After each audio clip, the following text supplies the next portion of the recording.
right, today's date is 18 November 2023. Right. And I am in Haverford, Pennsylvania, and I've got the pleasure of speaking with Wayne Long. Correct. Thank you, sir, for agreeing to sit down and do an interview with us. Happy to do it. If you could just give us some real quick background on who Wayne Long is. Where were you born? Where did you grow up, go to school, that kind of thing? Born in New Orleans, lived most of my life in Texas. My dad is a World War II veteran. Okay. Very proud of him. Because of him, I decided I would dedicate my life to being a soldier. So you were in the Army? I was in the Army. I joined in 1959 after leaving college for a couple of years. Okay.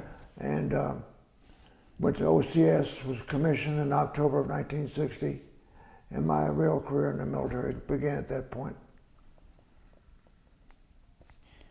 And you joined the Army because your father was in the Army? Yeah. Is that why you chose Yeah. that branch of the service? Yeah. Okay. Did you have any aspirations or any ideas on what it is you wanted to do in the Army? Well, I discovered all about Special Forces when I was in high school. Okay. So I was committed to being either an airborne soldier in the 82nd Airborne Division or a Special Forces soldier. Okay. It went the Special Forces route. Gotcha. Did you know much about the Special Forces then, like what their job was, or was it just something glamorous? As much as being released to the public. Yeah. Right, okay. Yeah. And then President Kennedy, during his tenure, sort of adopted the Special Forces. That gave emphasis to my decision. Gotcha, okay. Had you planned when you joined the military that you were going to make a career out of it? Yeah. Was that your intention to begin with? Yeah. Okay. Yeah. Okay. Now I had the other thing you should need to know. I had two tours. I got out in '64 to finish my education. Okay. Because my boss said they're going to RIF you. You know what RIF means? Yep. They're going to RIF you. If you don't finish college, you got to get out of here. Even though we got a war going on, you got to finish school. So I did that. And then 2 years later, including some time with CIA, I came back in the Army. Okay. So you had a 4-year degree though when you in 1960? Yeah. Okay. And what didn't? No, I got my 4 years degree in '64. Okay, but you had enough to become commissioned Yeah. at the time, so you didn't need a 4-year degree to become commissioned back Not then, no. But if you're going to avoid the RIF, you needed a 4-year degree. Okay, I got you. Okay.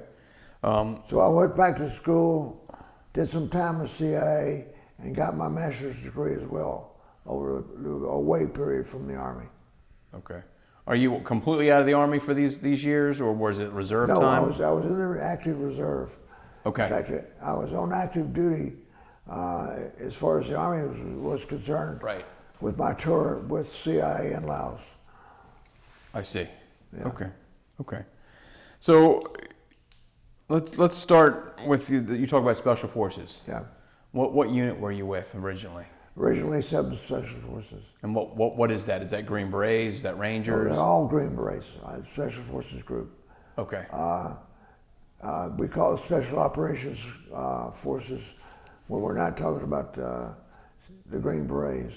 That includes the Rangers and a little helicopter group and some what they call black units. Okay. Like Delta Force.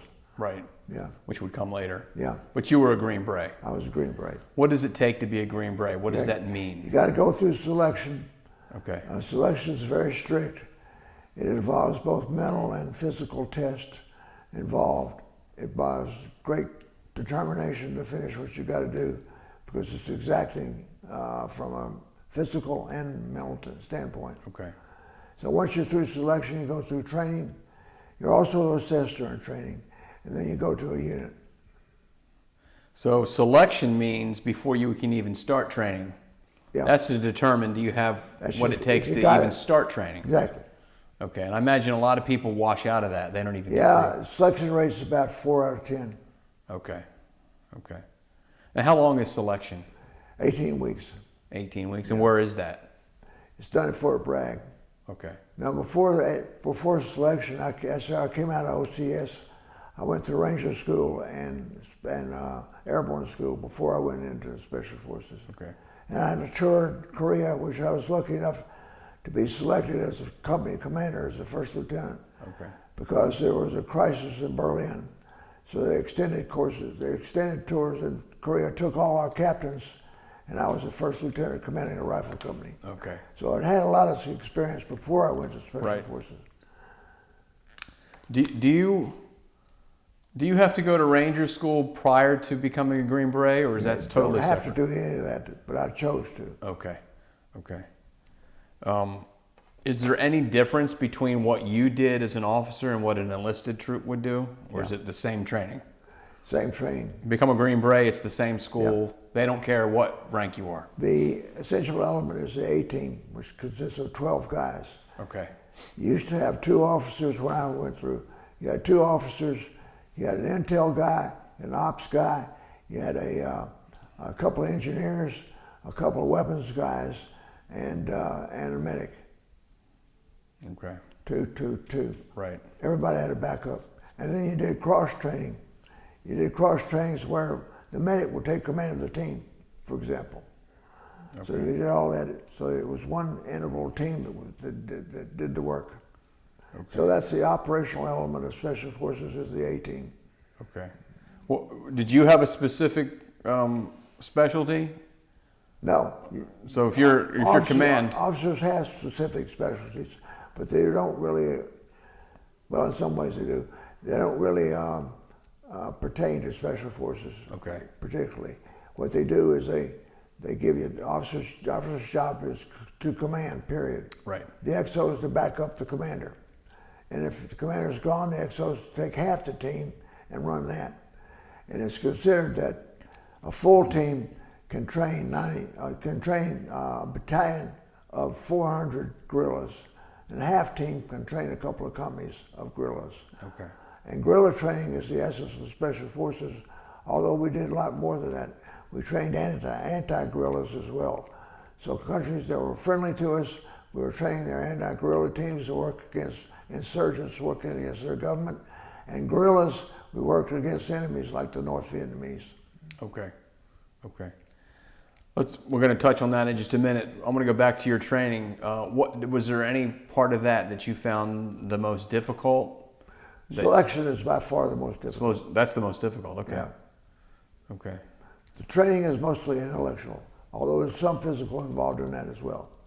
Gotcha. You really are assessed throughout that period, throughout the selection and training period. It's whether you're going to make it or not. Right. You got to be ready to go through language training. That's an essential thing we do. Okay. And you got to be able to work with locals, not Americans.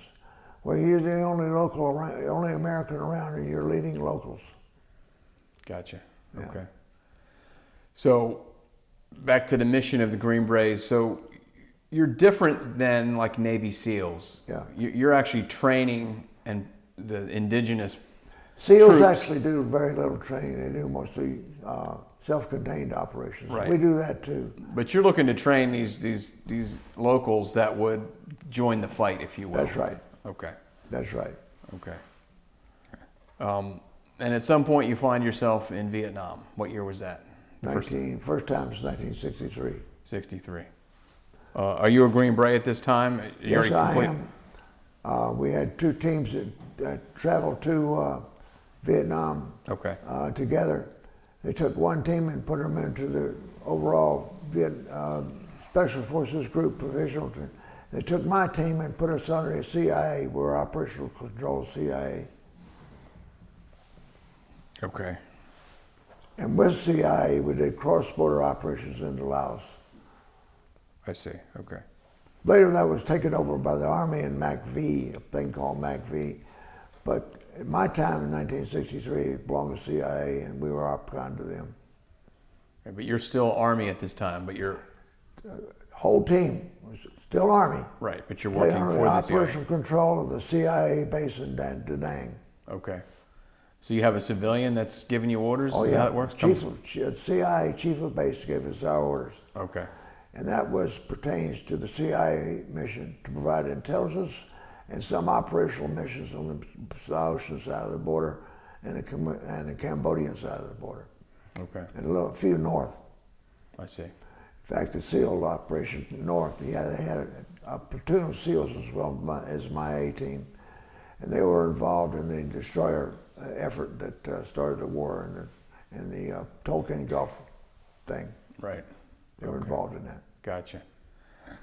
So tell us about your first time in Vietnam and your first time in combat. What is that like? Up till now, it's all been training. It's all been Yeah, that's right. practice. It's all been intellectual, like you mentioned. Yeah. But now you're in it. What's that like? Okay, that's where you see we see the principles of training that really apply, and you apply those as you can. Try to best do those as you can. You got to be good at your language. You got to be a good combat leader, and you got to be good in terms of dealing with locals and their customs and their culture and their procedures. That's the main thing. Right. You're dealing without an American infrastructure. You're dealing with a foreign infrastructure. And your job is to operate behind enemy lines or help a friendly government destroy those who are trying to overthrow them. Gotcha. One of the two. Those are the two missions. Right. Had anybody on your team, did anybody have combat experience? Yes. There was a big special forces operation in 1962 in Laos, before Laos allegedly became, quote, a neutral country. Okay. And we had guys who had been in that. Gotcha. But for you, this is the first time. For me, it's the first time. So imagine there's a learning curve, because you can read about it and you can practice it all you want, but until you get there. Yeah. We made so you're learning on the job. We made some initial mistakes. Yeah. But I think I can safely say that we had a good team. Very good team. And the Vietnamese thought we had a good team. Yeah. So you mentioned you're controlled by the CIA at this time. What are some of the missions that they're sending you on? What are some of the tasks they want you to perform? Their mission is to attack our enemies in their infrastructure across the border. Okay. So we attacked the North Vietnamese across the border in Laos and in Cambodia and in North Vietnam. The SEALs had a maritime operations against them. That was part of the operation. And I had the land mission. I had the mission to send guys against the North Vietnamese in Laos. So we attacked truck parks, ambush missions, put in sensors that would sense where their flow to the south was going, so aircraft could attack them, and that sort of thing. And this is all in Laos? All in Laos. Okay.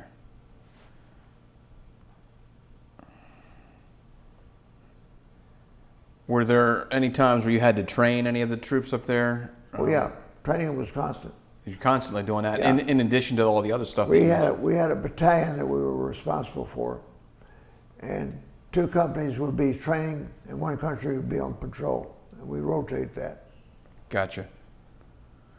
How were the people that you trained? Were they good? They were raw. So, okay. They were CIA, basically CIA mercenaries, but they were raw. But they were all tribally correct, so there was good tribal integration in the company, and so in ways they would compete with each other as to who was it. But they turned out to be pretty good little soldiers. What is one of the biggest challenges that you faced dealing Language. with? Language is the. They would talk mostly in their tribal language, which we did not train in. But we could talk to them in Vietnamese, and they didn't like low-level Vietnamese all that much, so that was a little bit of a difficulty for us. Right. But they accepted that at the end of the day. Any of them speak English? I mean, did you have somebody that was an interpreter for you? We had interpreters. We had some that spoke English, yeah. Yeah. The officers all spoke English. I see. So they're already Army troops. We're not talking complete. No, we trained them from the get-go. Some of them are They green, were completely green. civilians when they volunteered to go to work I for see. CIA. I see. Yeah. And what kind of work would they be doing? Similar to the work you were doing? Combat work, Okay. raids and ambushes Okay. against the Vietnamese, North Vietnamese. Yeah. Yeah. So are these all people from Laos or any of these Vietnamese No, troops? there was 1 tribe from Laos and 2 tribes from Vietnam. I see. But we got them all speaking Vietnamese, so that was, or French. Sometimes they speak French, and I had one in the NCO that spoke French. I see. Are there any incidents during your time, at least your first tour, that really stand out that you think One about? does. We stumbled on a convoy that was loaded with weapons taken to the South Vietnamese. And it turned out that of the 60 teams we had in Vietnam, that was a high weapons capture of the whole year. So my team, A727, was the high team in terms of capture of enemy weapons that whole year. Wow. Okay. We had about 150 rifles, 12 machine guns, 3 mortars, and I'd say something in the order of 100,000 rounds of ammunition that we captured. So that was a big deal. Yeah. The Vietnamese infrastructure sent their corps commander down to interview us and see us and take pictures with us and all that. Gotcha. Wow. So you're there for a year. Yeah. Are you living with those people? Oh, yeah. Or? Yeah. So you're out in the field the whole time? We were at a place called Camp Duc, which is the largest paved runway in all of Vietnam. In the bush airfield was all paved. So we had good activity with C-130s and C-123s and all that. So our interaction for supply was very good. Yeah. Okay. During my tour, they didn't attack the camp because they thought it was too strong. I'm talking about the North Vietnamese and the VC. They thought it was too strong during my tour, but later on, the captain tried to take it away, and did. Yeah. Yeah. What did you think about the North Vietnamese troops? Were they formidable or? Tough little guys. Yeah. Highly motivated? Let me tell you an anecdote. I had to go over and brief the commander of the Marine who were at Camp Duc during the famous siege of Camp Duc. And we were briefing him on what was coming down the trail. We finished that, and he said, well, you're going to stay overnight because I can't get an aircraft in there to get you out. So go down to C Company in my 1st Battalion, and the gunnery sergeant down there will get you a place to sleep. So I went down and saw the gunnery sergeant. And then the gunnery sergeant said to me, he said, hey, sir, I want to show you something. So we crawl up in the front line trench, and there was a North Vietnamese soldier hanging on the wire out there. He says, come on, I want to show you something. We crawled out there. This guy had a white walls haircut, and he had arms as big as my leg. This guy had been working out. He said, and we killed that MFer. Doesn't that make you proud? Typical Marine gunnery sergeant. Right, right. Yeah. Yeah, they were tough. Yeah. They were very tough soldiers. But the bad thing is one of their problems is once briefed on a procedure, they'd follow through no matter whether conditions have changed or not. So they lost a lot because they say Team A is supposed to attack the gate, blow the gate, and get into the Special Forces camp. If that couldn't be done for some reason, they'd still try. So that was their weakness. Right, right. But they were good, very good. Very good troops. Yeah. What about the Viet Cong? I know they weren't Viet as Cong highly trained. were South Vietnamese, and they were guerrillas in the eyes of the North Vietnamese Army as well. They were also very good, and they was working at the political military target. They would try to attack the infrastructure of the South Vietnamese government at the province level. So they were out for the province leader's head if they could get it. That's what they were trying to do. Right. And they were good at that. But this is a little out of my story, so it's just an aside. During the Tet Offensive of 1968, upon which we made a decision to withdraw from Vietnam, we destroyed the VC. They had to put North Vietnamese who spoke a different language and have a different culture from South Vietnamese, but they had to put South Vietnamese into the VC because there was none left. Wow. That subject was ignored by those making the decisions that we lost. Yeah. Politicians making decisions that... Yeah. Well, Walter Cronkite convinced them that we'd lost the war, when in fact they had taken a big, big hit. They couldn't even do offensive operations for 2 years after Tet. Wow. We could have gotten them at the table and gotten a good deal, but we didn't. Yeah. Are you married at the time during your first tour? No, not on my first tour. Not tour. Okay. Were you able to keep in touch with your family at all? I know you're... I was. I got married during my second tour with Special Forces. I'll tell you about that. But the first tour, so you're not married, but you keep in touch with... Yeah, I'm in touch with my kids and my wife, my girlfriend. Okay. Yeah. How were you able to, was it just letters back then? Yeah, just letters. Yeah. We had the same, basically, V-mail that they had in World War II. You just put a letter in the mail and it'd go. Right. Eventually get there. Yeah. So you're in Vietnam for a year. You come home. Yeah. Come home, get a job at the Special Forces Group Operations Office, in the Operations Office. And my boss, a guy called Charlie Beck, was as famous in Special Forces. Delta Force. Yeah. Creator. Yep. He said to me, Wayne, you got to get out and get your degree. So I did. This was after your first tour. Yeah. So you had mentioned earlier that you'd gotten out of the military to finish your schooling. Yeah. You had done the tour in Vietnam and then gotten out. Yep. Okay, I gotcha. What was the sentiment like in America, especially because now you're going to college? Yeah. About the Vietnam War early on. I know what it became eventually, but what was it? At that time, it was split. Most Okay. students were behind it and wouldn't necessarily demonstrate their support.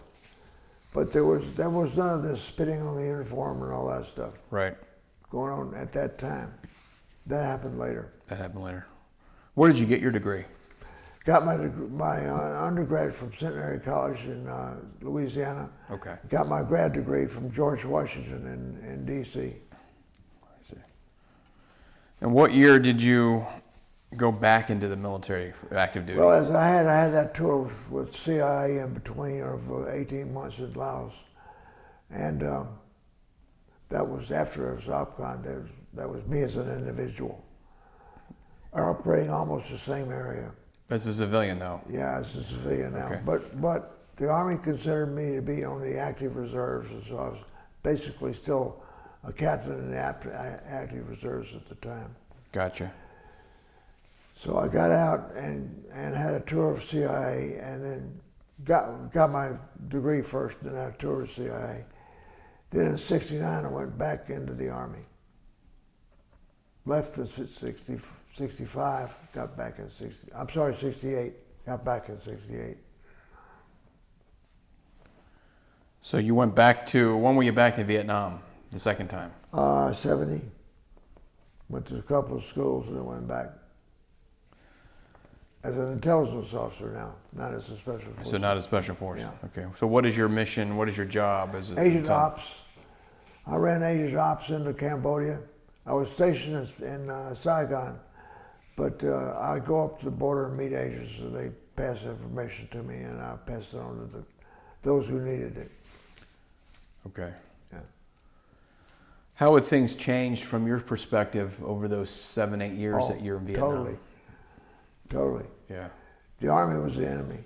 You know, they our people were burning their draft cards and burning flags and spitting on our uniforms and all that. That was going on then. Yeah. And you knew about this obviously before you went back the second time. Yeah. What are your thoughts on that? I mean, at any point did you think, okay, maybe I don't want to go back? And no. None of that affected you. My commitment was an old one. Started when I was this high. Yeah. And I was committed to going back no matter what. Help the Army get well. That's what I wanted to do. Yeah. We had some poor leadership. There was no doubt about it. And that poor leadership bonded with that demonstration against us, not in a physical way, but if something was wrong, they would exploit it. Yeah. So we had a lot of problems, especially with drugs. I mean, when you went back in the Army, you go back into the regular Army, not Special Forces, you used to have a barracks inspection sometimes twice a day looking for drugs. And then you try to take possession of drugs to the Army and judicial system, and they have a lot of left-wing lawyers that would say dismiss the case. So it was frustrating, very frustrating. Did the drugs become a problem? Were they huge problem? I mean, were they? We almost lost the Army in that period. So the readiness was There were some bases affected. in the Army where soldiers were completely went against the administration. They were in mutiny. They were in a mutinous situation in the Army. They hung an officer one day, who had been the officer of the day. They took him out and hung him. So that's the kind of thing we were seeing in the Army at the time. It was awful. But fortunately, we had a chief of staff that came in and changed all that. Well, do you think that issues were because a lot of the people in the Army were draftees? They didn't really want to be there? And, no doubt about it. Yeah. Now, did you see the drugs and those kind of issues, were they mostly from the draftees, or did it spill over to the regular guys? I can't say that fully. Yeah. I mean, if I had been in the volunteer infantry outfits like the 82nd Airborne or the 175th Brigade or the 101st, I would have a better answer for that. But I wasn't with them. Yeah. But when I was with drafted soldiers, there were a few that were very good. Yeah. A few that stayed on to take a career out of it. Yeah. But mostly they were, let's say, would trend to be undisciplined. Yeah. Yeah. Yeah. If you watch the movie Platoon, you can see that whole platoon was screwed up on drugs. That was kind of the way they were. Yeah. Wow. What rank are you now, the second tour? A captain. You're a captain now? But I'm on the list to be major. Okay. What is a day like, a day in the life of an intel officer?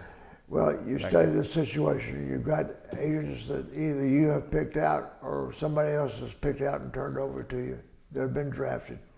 Mostly with the Vietnamese mail service, North Vietnamese. They bring data down, messages down to local headquarters. Mm-hmm. And that was a postal box situation from one to the other. And they kept that stuff secret in those postal boxes. If you could get a penetration agent that had access to those postal boxes, you could get good hot information and pass it on to those who needed it. Okay. You're married at the time? Yes. This time? Yes. Kids? Yes. How did that change your perspective? Because now you're not much tighter. Now it's just you, not just you. Much tighter linkage with home, you know. So when I took my R&R, I went back to see her in Hawaii, and that was great. And she was a good Army wife. Where was your family based? In Louisiana, Shreveport, Louisiana. Yeah. Okay, but your wife met you in Hawaii for 2 weeks. Yep. And you were able to keep in touch, I guess, again, still letters? Yep. Or does that change because of your position? No, we could call. You could call then? Make a call out of Saigon, you could call her. So I called her once a month. Okay. Yeah. Okay. Did you tell her much about what was going on, or you kind of keep her in the dark? Couldn't, no. No. Yeah. Were there ever times where she asked you, like, how are things, and maybe you didn't? I could give her some general ideas of what was going on, but I couldn't give her the specifics. So when Cronkite made his talk, she called me. I left a message when I got back to the area for me to call her. So I went down to the local Red Cross and got on the phone. She said, "What do you think about this guy Cronkite?" So I could go ahead and unload her on that. Not specifics as an intelligence, but what general effects that had on the population in America. Yeah. And was she telling you kind of the way things were back here? Yeah. Yeah. So you knew about the sentiment back here in the United States. Yeah. Does that affect the fact that you know that you don't have a lot of support back home? Does that affect how you do your job, or is it just something you put out of your mind? Yes, it does. When I came back, I was assigned to an MI, Military Intelligence Battalion, that was in support of Army R&D. Yeah. And those soldiers were pretty bad. I mean, they would stash a lot of dope and use it. They would refuse to salute the flag in the morning, stuff like that. Anything they could do to make operations at Fort Hood worse. So I was at Fort Hood and working as best we could with the chain of command against that. But every day for a company commander was hell. Yeah. Let's go back to Vietnam real quick, and then we'll move on from there. How did you see things changing from the first time, your first tour to your second tour? Oh, well. What was some of the differences that you noticed? First time you had troops you could trust. Second time you didn't. Even draftees you could trust on the first tour. second tour you couldn't. Why do you think that is? They've been propagandized. I mean, you go to school and your teacher is telling you that America's wrong here. You need to go out and burn the flag and that stuff. I mean, influential people telling you that. So that was tough. It's amazing when you say that. We're talking about events that happened 50 or 60 years ago, Yeah. and you could be talking about today. Yes, you could. Same thing happened today. Yes, you could. Yeah. Yeah. So tell us about your homecoming on your second tour, All right. because again, the country is a totally different place than it was the first It was time. great. Our little hometown CBS station asked me to come down and give a talk on TV, and so it was good. Really? Okay. Yeah. Yeah, officially it was good.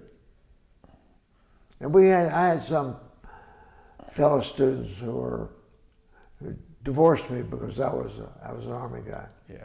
Yeah.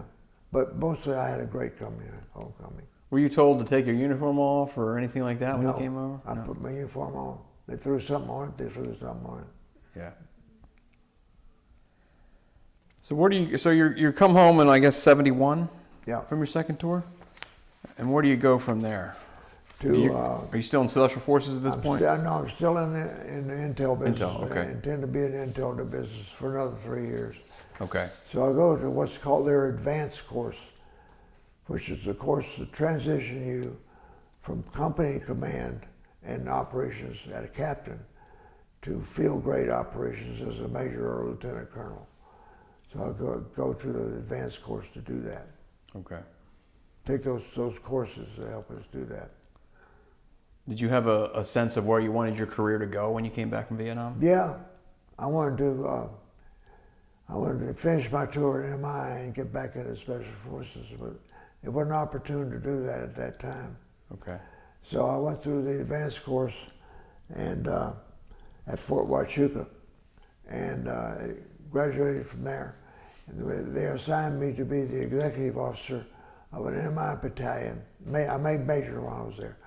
Assigned me to be an executive officer of an MI battalion at Fort Bragg under the 18th Airborne Corps. So I spent another 2 years doing that before I got into SF again. Okay. What year did you get back into the SF field? 1980. No, I'm sorry, 1979. 1979. Who were you with then? I went to Delta. I went through Delta selection and training, and I was assigned to them. And Beckwith was the commander, so he had been my boss before and he knew me. So that's in 1980? Yeah, no, 1979. 79. And we were building up Delta to be a good counter-terror operation. Were you one of the original members? Yes, my plank is 17. So you served with Bucky Burris. Oh yeah. Yeah, Bucky and I are buds. Yeah. We interviewed him about 4 years ago. Yeah. Yep. Yeah. Yep. Interesting person. Very interesting. So tell me about Delta. What did they're brand new, so you didn't know much about them. What were you told that this was going to be? I was running on the side of the road one day, still a part of this in my battalion. And I figured on going back and they'll give me a job in the group. Beckwith pulls up beside me in his truck and says, "Get in the truck." So I got in the truck. You didn't argue with him? No. I got in the truck. He said, I know you wrote me about being an MI now. You're now an MI officer. He said, yeah. He said, I happen to need an MI officer in Delta, so I want you to go through selection. So I put in for it. Everything else ahead of me in the MI track career was changed to that. And that's where I did. I went through selection, then through training, and then became the MI officer of Delta. How does selection for Delta different from your previous time through selection? A lot tougher. Same basics, basically physical and mental stress, but a lot different, harder. Much harder. Harder, a lot of ways. What were they trying to accomplish? What did Beckwith want to accomplish by creating Delta? Total elite, small unit operations at the strategic level. That's an important key. Trusted all the way up to the president, all the way up to the chief of staff of the military, chairman of the Joint Chiefs of Staff of the military. that they would give us strategic assignments requiring small teams, whether that's a raid, a snatch, an assassination, anything of that nature. You had to get a piece of equipment. Small 2 or 3 man teams could make it happen. And how is that different than what the assets the military already had? The SEALs, the Rangers, the Green Berets? Big ops. Okay. Like taking out an airfield or taking out a ship in terms of the SEALs that's carrying Russian equipment to people, that sort of thing. Okay. Or Rangers taking out an airfield, or the small helicopters unit stationed an Iranian tanker Iranian mine layer that was laying mines in the water. That's the big operations. We wanted the small unit in. It was discreet, deniable being a very important factor of it. And you were intelligence. Yeah. Okay. Yeah. So I would help Delta get to that deniable point. Everybody had a cover story. Everybody could be somebody they weren't on an active level. And we trained and busted people on that all the time. So you're basically the undercover operatives in a way. And you're out of Bragg at this time, right? Okay. Yeah. What is the first operation that you're a part of as a part of Delta? Would it have been Operation Eagle Claw? It had to do with the rescue of our embassy hostages in Tehran. So that had been Operation Eagle Claw. Eagle Claw. Yep. On Eagle Claw, we dispatched 4 operatives under Dick Meadows that I had trained. I controlled them in concert with the CIA guy who was issued to us. And we ran an operation that if we had been able to get to the second landing field, would have made it just like a carpet. I mean, it was smooth. We had trucks in place. We do all the blockades, roadblock operations. We knew the passwords. We had a safe house in an apartment that was right above the embassy. We looked at it. We had 2 guys that made friends with the guards, reigning student guards at the gate, and knew where each hostage were. We knew which room each hostage was in. And we had, of the 14 buildings on a 26-acre compound, we knew which room each guy was in. That was invaluable stuff. How long did it take to amass that intelligence? They were there about 2.5 months. Okay. So this operation some people think it just happened, willy-nilly, last minute. Carter orders this for election purposes. Early on, we put those 4 guys in. Yeah, this is early on. So there's a long time working up to this point. Yes, it was. Right. What goes wrong? Why does the mission fail? The Marines weren't up to the job. We tried a Navy aviation team. They weren't any good. They couldn't find us in the desert on rehearsals. The Marines could never find us on rehearsals. They shouldn't have been. Their job in their Marine Corps was to haul cargo from ship to shore. That's nothing going through desert sandstorms or enemy radar and all that. They had no experience in that. So predictably, they failed. The open question, never answered, is why we didn't use the Air Force helicopter, because they had worked at Sante on a raid designed to take prisoners out of North Vietnamese prison. And although they failed because the prisoners were no longer there, the rest of the operations was operationally perfect. It could have worked as the prisoners were there. So what you're saying is the Air Force would have succeeded where the Marines failed. Yeah. Okay. The question is why we didn't get the Air Force. Yeah. Most people say it's because of the commanders of the Joint Chiefs of Staff plays by Little League rules. Everybody's got to play. Yeah. And in the rescue plan, the Marines didn't have a role. So everybody else had a role. So they made the Marines get the helicopter roll and it failed. Guy picked his helicopter up off the ground when he shouldn't have. And he was under control of a Air Force CCT team was directing air traffic around his airfield at the middle of the night. And he caught the backblast of the C-130s that were in front of him being refueled. And he crashed into that C-130, killed 8 guys, and of course aborted the mission. Yeah. Were there any plans to make it a second attempt, or was that just? We were, and I was a part of that. I was put in a part of that. I ran some assets and I and some friends ran some assets into Iran via international truck.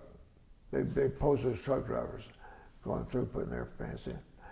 And they came back and told us that the Iranians had split the hostages into up to 20 groups and had spread them out all over the town. So obviously a single rescue operation wouldn't have hacked it. And was that in response to the first attempt? Yes. Okay, Yes. so now we're going to split them up. Yeah. Yeah. Yeah.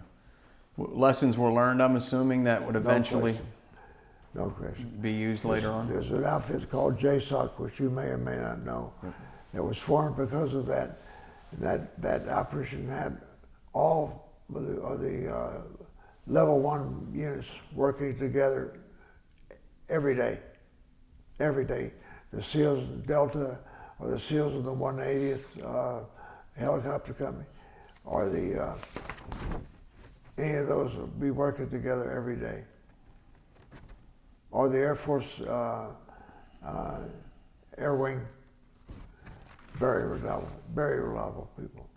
They had an exercise every quarter, and under a single commander that rotated services. Sometimes he'd be an Army guy, sometimes an Air Force guy, sometimes a Navy admiral. So it worked. Yeah. And we've not had a great failure like that since that time. JSOC has worked as an operation. Right. Tell us briefly about Colonel Beckworth. What kind of guy is that? I've heard lots of good things about him. He's a maverick. Yeah. No doubt about it. As a young captain, he was sent over to Britain to participate with SAS. He went through British SAS selection training and came out convinced that that small unit operation, which in their system can be directed by the Prime Minister. I mean, they got direct link to the Prime Minister. Mm-hmm. He was convinced that we could do great things with a little outfit like that. So we went through an assessment situation of the whole unit. We had our people that were assessing us were the French, the Brits, the Germans, who else? The Belgians, and the Italians. Their terrorist rescue teams all were assessing us on this hugely difficult exercise. Mm-hmm. We passed, and in November of 1979, we were coming home from that, knowing that we were ready to be deployed, and lo and behold, that's the month that the Iranian students took over the embassy. So we became primed for that.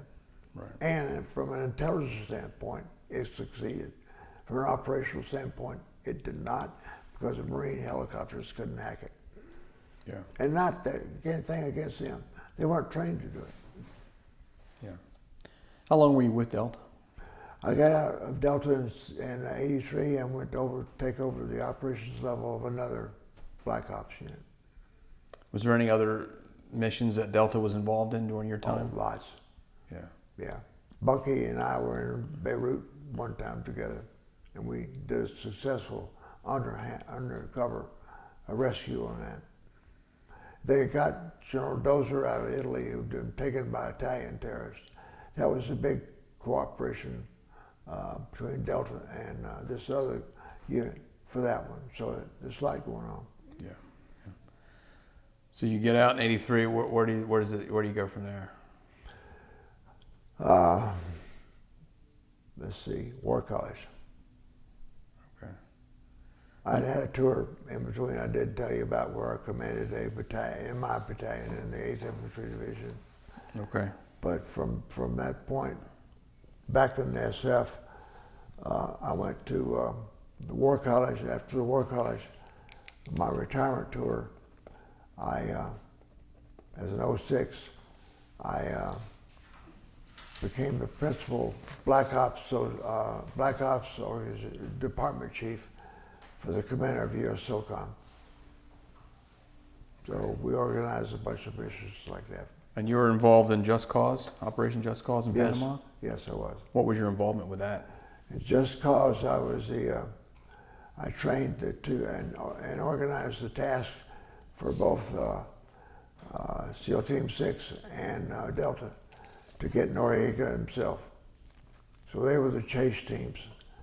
And we cornered him, but we got to where we thought he was. We thought it was going to be his girlfriend's house. We thought that was an intercepted telephone traffic told us that. Well, it was, but he had a second girlfriend. We didn't know that. And he was ahead of us about 40 seconds when we finally got it out, got to the girlfriend's address. And he took refuge in the Pope's embassy in Panama City. And they gave him what do you call it when you're being protected? Asylum. Asylum. They gave him asylum in the Pope's embassy, and we blasted him with psyop stuff after that. We finally got help when we discovered that at the SOCOM level back at MacDill Air Force Base, our J2, Paul Morgan, had served with Noriega together and had used him as an asset when they were both young officers. So he knew the guy well. And he said to me and the commander of SOCOM, said, "Sir, look, he's vulnerable to anything that involves macho. If we can order him away, he was in his underwear when he got to the Pope's place. So we get him his uniform and his sword to hand over to our general. He'll take advantage of it, I know." So we got Morgan to the site. And I waited for him in the Ranger perimeter, and he went alone. And he talked him into it. He said, "Be all right," speaking Spanish, you know. Right. And so Noriega agreed. If somebody could bring him his sword, his pistol, and his uniform, he could take a shower, shave, get in shape, come out, and surrender to our American general, then he would surrender. That's what he did. Yeah. Wow. Yeah. Wow. Strangely enough, after he was turned over to the Justice Department and taken into the States for trial, and he pled and all that stuff. His defense team thought the best strategy they could use to get him off for all the drug handling and stuff he's doing for us. And he put a CIA guy into jail and all that stuff. They said the best defense we could do is to say that his rights have been violated. So I got a subpoena from the defense team as a hostile witness. And they were to pull up information out of me or my testimony that would indicate his rights had been violated and they could get him off. Well, I took this to the U.S. SOCOM legal officer and said, "I can't do that." They said, "You bet your butt you can't do that." So they convinced the judge that there was such high level of intelligence involved in that I could not appear as a witness. So fortunately, I got out of that. Yeah. Yeah. Yeah. Very cool. Yeah. You were involved. So after this, you're involved. I guess your next combat experience would be Desert Storm. Yeah. Right. And almost back to back. We finished with Noriega in December. January, we're all into Desert Storm. Yeah. Yeah. What was your involvement? What is your job now? Well, we had. Are you familiar with SF organization at the embassy level? No. Okay, we have a team leader and a directive staff under a special forces colonel at each embassy. Okay. And So they drew the task of preparing all special operations across the border into Iraq and into Kuwait. And so they handled all the regular special operations. I handled the training of and deployment of our Black Ops. So I had charge of giving SEAL Team 6 its directive and Delta its directives of what it had to do. And we got it done. And 5th Special Forces trained the Arab contingent thanks to operational direction by the command and control team for Central Command.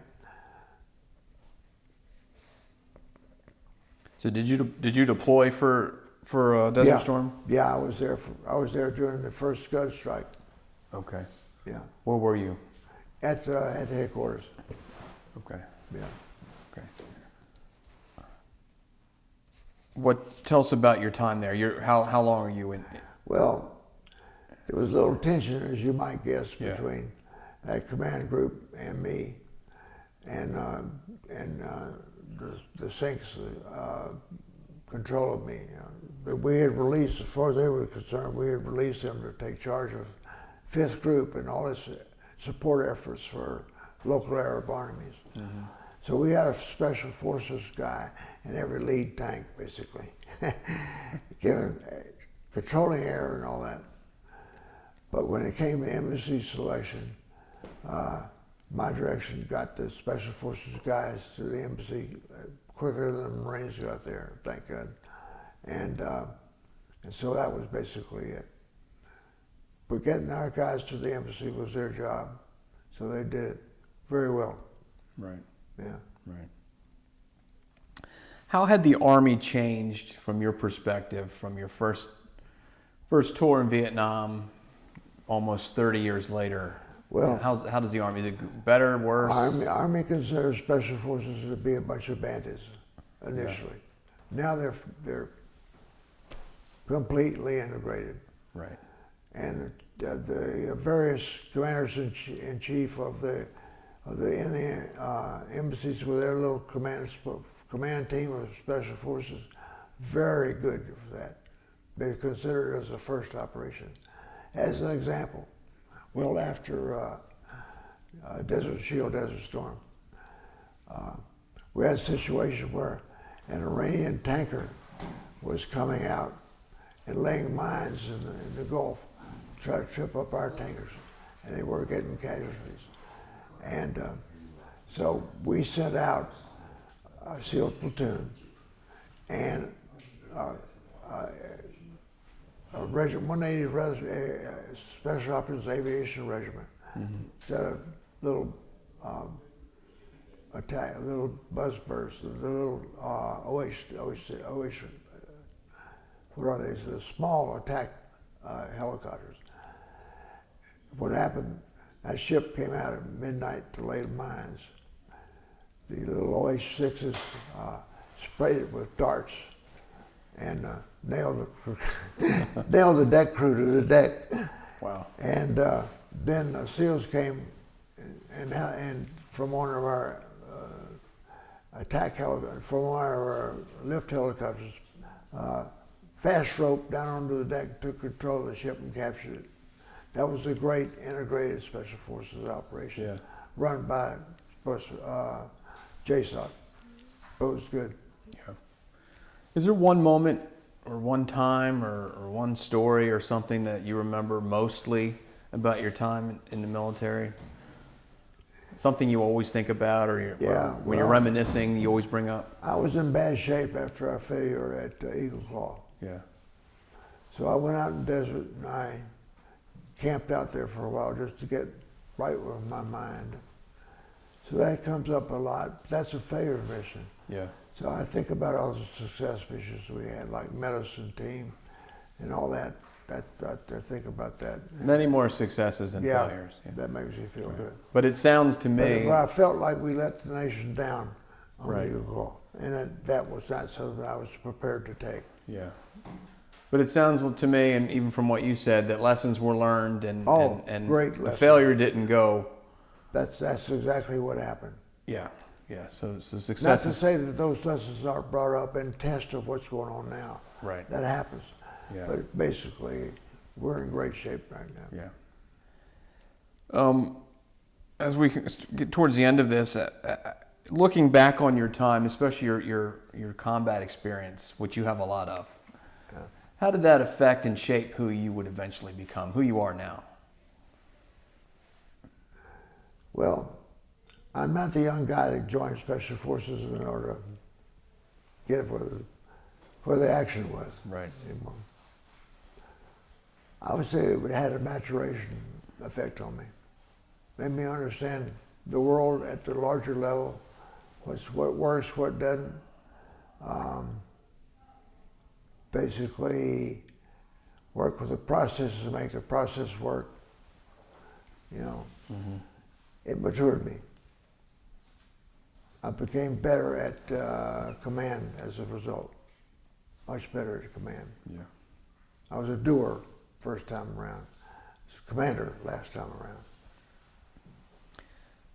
I asked you early on when you said that you joined the military, if whether you were going to make a career out of it, and you said yes. Yeah, That you'd planned to do that. yeah. Is there anything that you would have changed about it? No, I didn't know anything. We didn't have official. We had some special operations in World War II, but I wasn't aware of the linkage. I wanted to just be a soldier like my father. I had a father and 3 uncles that were in World War II. I'll tell you this story, which cemented my decision. My dad was we were living in Houston, and he was supposed to be, he was an anti-tank, anti-aircraft officer in battery. And they were going through training at Fort Bliss, and he was supposed to report for training in August. So we were down celebrating his departure as a young married with my mother and some other guys that were in my dad's battalion and their wives before they took off for final training and then departure to Europe. Mm-hmm. This German sub came and sank a tanker where you could see us off the beach while we were having our beach party. And I was scared to death as a little kid. I put my arm around his leg and said, "Pop, what's going to happen? You're going to leave us and they're going to come here." And he put his hand on my head. He said, "Don't worry, son. They got to get by me first." That was a great thing. Yeah. He changed my morale just like that. Yeah. Yeah. Someone might watch this several years down the road. What would you like them to know about your military service? That I contributed. That is better. Making it better is a real honor for me. Yeah. You know. That those who want to make a military career should know that stress and sacrifice are in back of success. You're going to have to be willing to take most of those on to be successful. That's a very important thing for the military, the future, to understand. Yeah. And lastly, is there anything that you haven't talked about that you'd like to talk about? Anything I didn't ask you that you want to document? My early life was kind of interesting, but that's okay. I mean, I'll just tell you one little war story. I was Texas A&M was a military school when I went there, mm-hmm. And our do or die opponent was the University of Texas. So one night during summer school, I took some freshmen. When I was a sophomore, took some freshmen. We took our colors are maroon and white, and we went down to Texas A&M. And they had a fountain in front of their field house, and we made the water maroon. I got caught, and that was one of the reasons I had to leave A&M for a while. Right. So that just shows how amateur I was. Right. Yeah. Right. But that changed eventually. Yeah. Quickly. Yeah. Yeah. Well, sir, on behalf of the Americans of Wartime Experience, I want to thank you very much for taking some time out of your day to tell your story. Very interesting story. Yeah. But more importantly, thank you for your 30 years of service to your country. Thank you. It was a pleasure. Your service matters and your story matters. Yeah, it was a pleasure for me. Yeah. Thank you.